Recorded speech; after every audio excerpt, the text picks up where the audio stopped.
Darkness settled over Camp Hearne in 1944, while searchlights swept across barbed wire that enclosed thousands of German prisoners of war.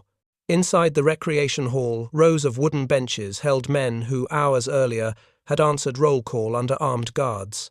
Cigarette smoke drifted beneath rafters as a 16mm projector began to turn.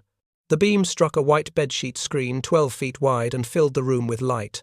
Title music rose, a Hollywood musical star appeared in top hat and tails, and hundreds of soldiers who expected hate-filled propaganda instead watched an American musical explode across the canvas. Skyscrapers towered chorus, girls danced, neon signs flashed over streets crowded with automobiles. Men who once believed America possessed no culture now saw Broadway stages brighter than anything in Berlin. Laughter broke across the hall at sight gags no one had anticipated. When lights finally rose after nearly 2 hours, prisoners walked into the Texas night speaking softly about what they had witnessed. Far from any large American city, Hollywood had crossed the wire. Between 1942 and 1946, the United States Army held more than 400,000 German prisoners of war inside hundreds of permanent and branch camps spread from the Atlantic to the Pacific coasts. Peak population reached 425,938 men in May 1945. Geneva Convention rules required adequate food, shelter, medical care, and protection from public curiosity, yet American authorities added a layer: no treaty demanded. The Prisoner of War Special Programs Division, under the Provost Marshal General, created a quiet re-education program that avoided forbidden political instruction. Instead, the division shipped books, newspapers, phonograph records, and motion pictures into every compound. The purpose remained exact: let 400,000 future German civilians experience American society directly, so that personal observation would replace years of propaganda upon their return home. Prisoners in many camps received army rations comparable to those of American soldiers, and sometimes additional Red Cross parcels. Camps issued clothing, shoes, and tobacco that matched or exceeded Wehrmacht standards. Recreation halls rose, quickly framed in pine, roofed with tar paper, floored with concrete, and wired for electric light. Projectors arrived by rail in wooden crates, marked for the YMCA or the War Department, each machine capable of throwing an image bright enough for 800 seated men. Film shipments left depots in the United States on a regular schedule, locked cans holding reels of film for distribution to the camps. Attendance stayed voluntary, except when commandants ordered entire companies to view specific documentaries after May 1945. The constraint was simple: no guard could force a prisoner to accept democratic ideas, yet every film shown carried those ideas in color and sound. By the end of 1944, hundreds of camps operated regular cinema schedules. Hundreds of thousands of men thus received steady exposure to American images throughout their captivity. The program cost the War Department relatively little, yet reached the vast majority of the captive population on a weekly basis. Senior officers in Washington understood that total defeat would end the war, but only repeated contact could end the ideology. The Special Projects Division compiled master lists of approved motion pictures in its offices in the United States. Titles came from the Office of War Information, the Motion Picture Association, and the Army Pictorial Service. On a regular schedule, Railway Express cars left distribution depots carrying steel cans of 35mm or 16mm film. Trucks carried the films from regional depots to base and branch camps across the country. Many permanent camps owned Bell and Howell 16mm projectors purchased from canteen profits or issued by the Signal Corps. The machines ran on standard current and produced a bright image on a 12-foot screen. German electricians trained in the camp shop kept lamps aligned and rewound film with hand cranks when power failed. Screens consisted of 2 army bed sheets sewn together and stretched on wooden frames built by prisoner carpenters. Recreation halls in large camps were long wooden buildings that could seat close to 1,000 men on backless benches. Showings began at 19:30 hours after evening roll call and lasted 2 hours with 1 intermission for reel change. Programs followed a standard pattern: 1 feature, 1 cartoon, 1 newsreel, sometimes 1 short subject. Projectionists received small payments in canteen coupons for work that required threading the gate, adjusting focus, and changing reels. Sound came through loudspeakers set up at the front of the hall. Projection lamps were replaced regularly as they burned out. By January 1945, the system operated in hundreds of locations and delivered thousands of separate screenings each month. Most prisoners attended at least one program every 7 days.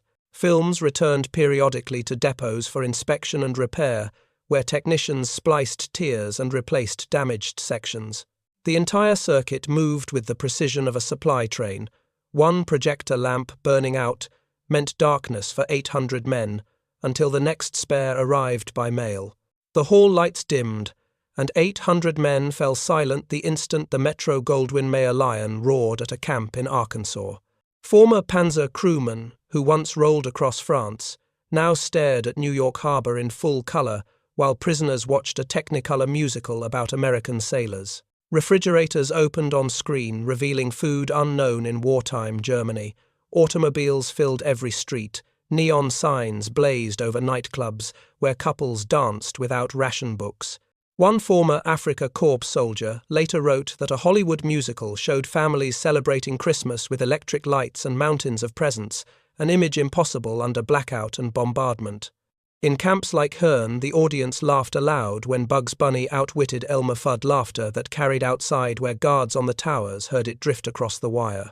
One former U-boat officer later recalled the shock of watching Casablanca and realizing ordinary Americans on screen spoke foreign languages and risked everything for strangers. The same projector that delivered Fred Astaire now delivered newsreels of Allied armies crossing the Rhine in March 1945.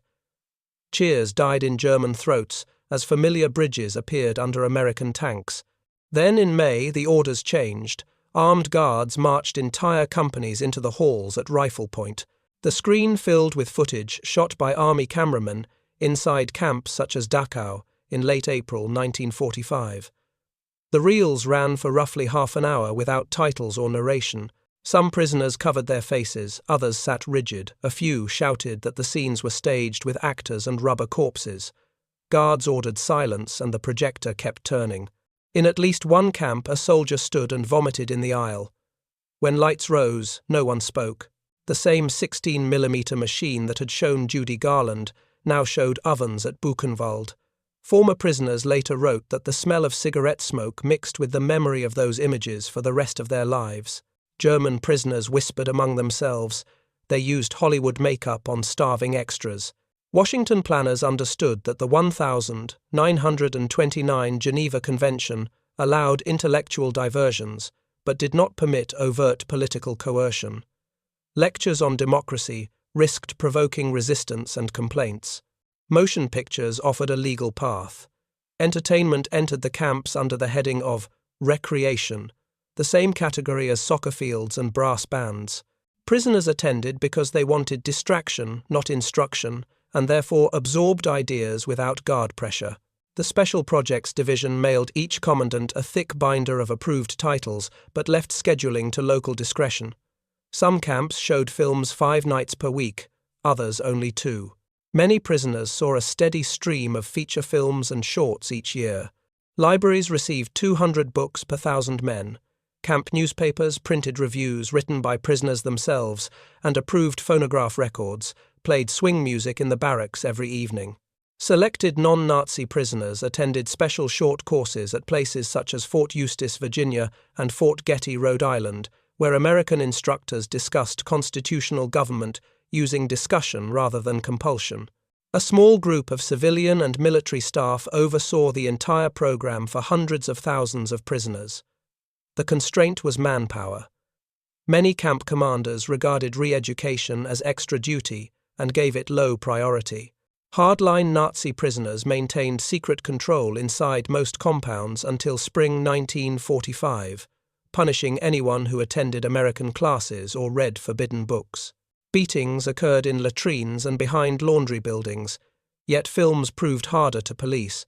A man could sit in darkness among 800 others, and no informer could see where his eyes looked. By late 1945, collapsing mail from home and news of total defeat broke the authority of the fanatics. Attendance at voluntary programs rose sharply. Reports from camps like Hearne show weekly cinema visits climbing sharply between 1944 and 1946 as resistance waned.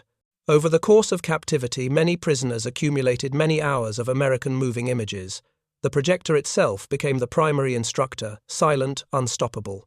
By summer 1945, the old certainties cracked under steady light from the projector. German soldiers who once repeated that America possessed no real culture now watched Fred Astaire glide across polished floors, while entire audiences tapped feet in unison.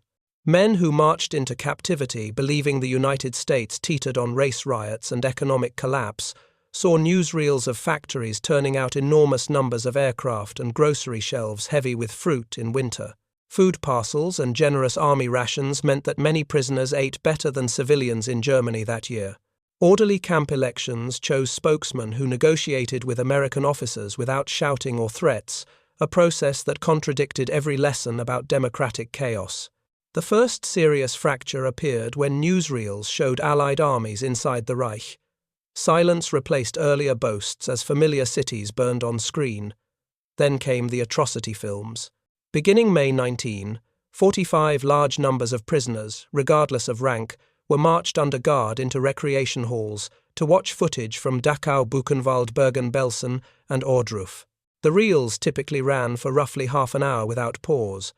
Bodies weighed 30 pounds each, survivors walked like skeletons, typhus wards held men too weak to brush flies from their eyes. Some prisoners wept openly, others stared straight ahead, a few muttered that Allied propaganda had staged everything with actors and wax dummies. Guards stood ready, but no one moved. Secret diaries recovered after the war record the same sentence written again and again: "We were deceived about everything." Hardline officers and SS personnel clung to denial. Longest yet, even they stopped giving the Hitler salute in public by December 1945. Requests for private second viewings of atrocity films rose steadily. Camp commandants granted them to groups of 10 at a time. Hundreds of thousands of men had lived inside the same compounds for years, eating well, playing soccer, and watching the same 16mm beam night after night. The image outlasted the doctrine. By spring 1946, many prisoners had accepted both the scale of German crimes and the reality of American strength, even though some remained in denial. In June 1946, the first transport ships docked at Bremerhaven, carrying men who had once sat shoulder to shoulder under Texas stars watching Hollywood stars dance. They stepped onto German soil, thinner than when captured, yet carrying memories sharper than battlefield. Defeat memories of abundance behind wire of swing music, drifting from barracks, windows of bodies stacked at Buchenwald, shown on the trees. Same screen that had displayed Judy Garland the week before. Repatriation continued through 1947 until the last camp closed. Hundreds of thousands of former prisoners scattered across a ruined country, where cities lay in rubble and food remained 2,000 calories per day for civilians. Many wrote letters to American farmers they had worked beside. Some applied for immigration visas within 10 years. A few returned as exchange students or employees of United States firms. Historians later traced direct lines from the Camp Cinema program to the much larger re-education effort in occupied Germany. The same Bell and Howell projectors, the same atrocity reels, the same stunned audiences now sat in public theatres across the 4 zones under military government order. In the years after 1945, millions of German civilians viewed concentration camp footage in mandatory or strongly encouraged screenings.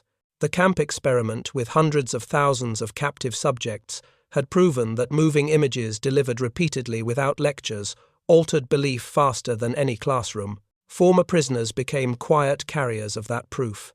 Decades later, elderly men in Munich or Stuttgart would still describe the exact moment the Warner Brothers shield appeared in a pine hall somewhere in Oklahoma.